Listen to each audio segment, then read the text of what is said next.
दोन्ही राष्ट्रवादीच्या विलिनीकरणाची चर्चा अजितदादा असताना पुढे सरकत होती।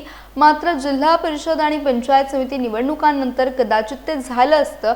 मात्र आता या चर्चेला पूर्णविराम मिळालाय, अशी प्रतिक्रिया रायगडचे खासदार राष्ट्रवादीचे प्रदेशाध्यक्ष सुनील तटकरे यांनी दिली।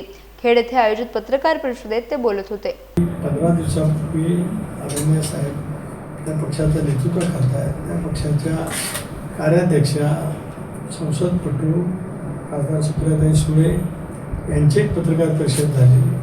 प्रदेशचे त्यांचे अध्यक्ष शशिकांत शिंदे यांनी एक पत्रकार परिषद घेतली।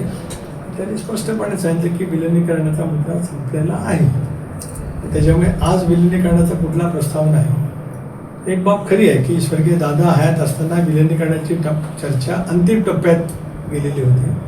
कदाचित ती दादांचं 28 जानेवारीला दुःखद निधन झालं। जिल्हा परिषदेच्या निवडणुकीच्या नंतर कदाचित विलिनीकरणाची प्रक्रिया भारतीय जनता पक्षाचं शिस्तबद्ध नेतृत्व, कारण शेवटी आम्ही एनडीएमध्ये आहोत, त्यामुळे त्यांची मान्यता हा एक भाग राहतोच, पण आदरणीय साहेबांची कदाचित मान्यता त्यावेळेला मिळून विलिनीकरण त्यावेळेला झालं असतं।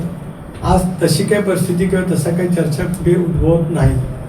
आल्यानंतर पाहता येईल।